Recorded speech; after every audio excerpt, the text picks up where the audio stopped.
for coming. I'm Ian Randall-Strock. I'm here to talk about stupid author tricks, how to keep yourself from getting published. Because everybody always tells you how to get published, and let's face it, there's no magic lamp, there's no easy way to do it, but I can tell you how to keep from getting published.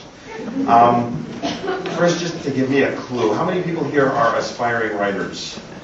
That answers that one. The rest of you can just laugh along with them. I talk about stupid author tricks, how to keep from getting published, because of my, extensive background dealing with stupid author tricks. I've been an editor for, is it more than 2 decades? I keep thinking of those numbers. I started in newspapers at the Daily Free Press. I worked at Analog and Asimov's, the 2 big science fiction magazines, for a long time. And then I went off on my own to start my own magazine, Artemis, which was science and science fiction, and that is no more. And along the way, I've also edited at Absolute Magnitude, Science Fiction Chronicle. I'm currently publishing sfscope.com. I've worked for a couple of book publishers. Oh, and I'm a writer, too. So I've been on both sides of the desk, and I've seen the bad and the ugly, and, oh yeah, occasionally the good, but the bad and the ugly stand out so much more. And so I'm here to tell you how to keep yourself from getting published, because you don't actually want your name in print, then people will know who you are, and editors might send you checks for $3 or $4 or $5. Go into the camera. By the way, if you're angling to get published in science fiction, that's literally the amount of money you might be making. You might want to stay away from that. Go find something that pays better. And when you figure out what it is, let me know. I guess we ought to start at the very beginning. And the very beginning starts with the person who says, I'm going to be a writer, and then doesn't. That keeps you from getting published really, really well. If you don't actually put words on paper, nobody else is going to pay you money for them, and no one's going to read them. The other big one that we get frequently, those of us who actually are writers and have sold things already, is the person who walks up and says, hey, you're a writer, I've got this great idea. You write it and we'll split the money. Well, as any writer knows, and as any aspiring writer is bound to know, and as anybody who has dealt with publishing knows, writers have far more ideas than we have time to write them all. So we don't want your ideas, we got our own. Which brings us into something much later in the talk, which is when you're submitting a story to a magazine or to a book publisher, and you get it copyrighted first, and you put the registration form, the copyright registration form, on top of your manuscript, and you say in the cover letter, do not steal my story because I read your magazine and I'm going to know if you stole my story and I'm going to sue you. Yeah, we're not going to read your story because we don't want to deal with people like that. There are far more stories coming in from rational people than we can handle. So you don't need to get your story registered with the Copyright Office, and you don't have to assume that the world is going to steal it, because when a science fiction magazine pays 5 cents a word for a story, there's no reason to steal them. They're stealing it anyway. They're paying as much as they possibly can, and that's it. You're going to get what they got for you. So you've taken the first step and you've not written anything. This is a great way to keep from getting published. But if by some chance you've made the mistake and you actually did put words on paper one way or another, longhand typed on a computer, whatever you want to do with it, if you've actually done that, a good way to keep from getting published is to edit it and change it and fix it and polish it and edit again and change it and fix it and polish it and keep going like that. Because eventually you're going to come up with a great American novel, but nobody's ever going to see it. Heinlein's rules of writing say you have to write something. You have to finish writing something. You have to stop editing it at some point and send it out to somebody who's going to buy it from you. But if you don't finish it, if you keep polishing it, if you don't send it out, that's a great way to keep from getting published.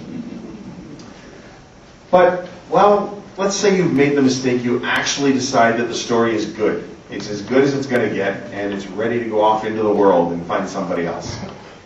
What are you going to do? Send it to the market that doesn't want it.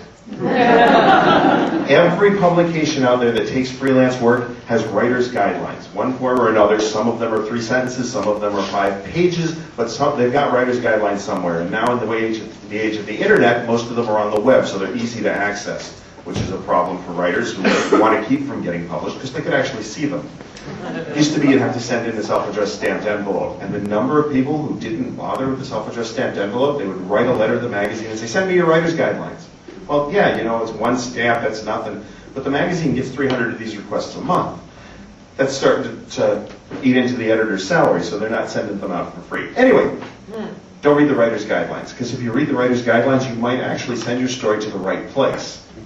And nobody wants to do that. When I worked at the newspaper, I was the deputy editorial page editor. We even had writer's guidelines in the newspaper, and we said, your letters to the editor, keep them under 750 words.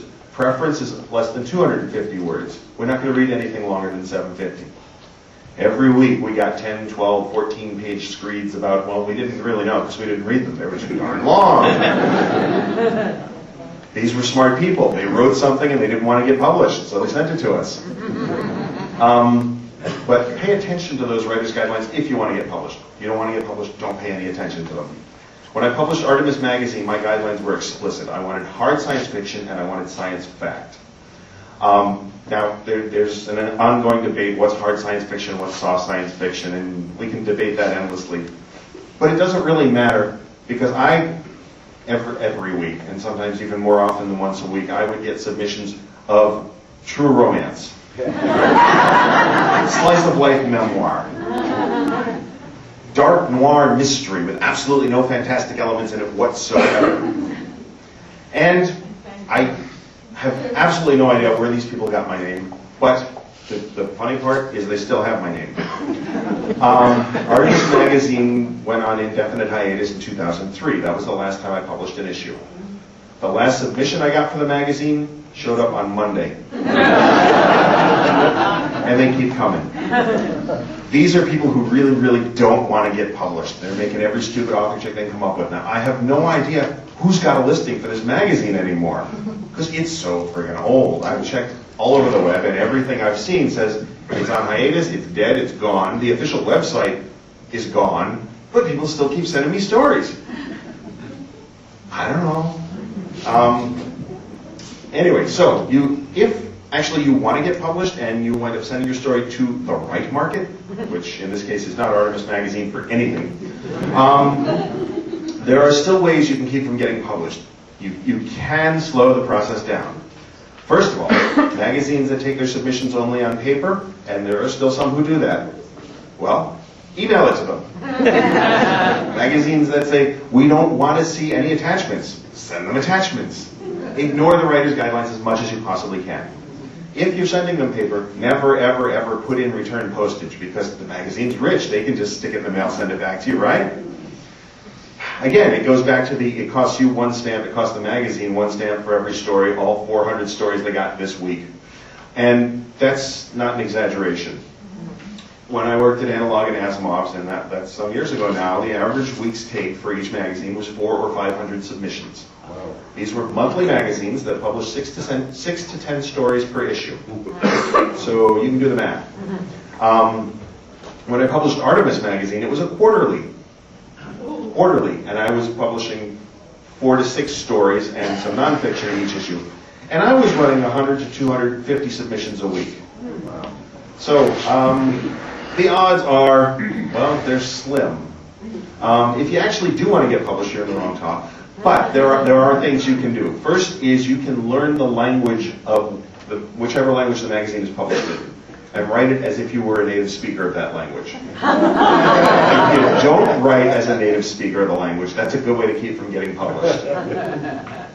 Second is you can, to keep from getting published, make the manuscript look as unprofessional as possible.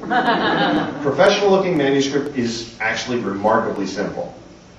White paper, 8.5 by 11, black ink, a standard font, either Courier or Times New Roman, and lots and lots of white space. Double space it, not 1.5, not a little bit here and there, 1-inch margins all the way around. Really simple. That's a professional-looking manuscript. That's all the editor wants to see. Because the editor is reading, what did I say? 300 to 500 manuscripts a week. And almost all of us editors have glasses because we're reading 300 to 500 manuscripts a week. So, when you send it to us in a micro font, in a strange color, we're not going to read it because we're blinded up as it is.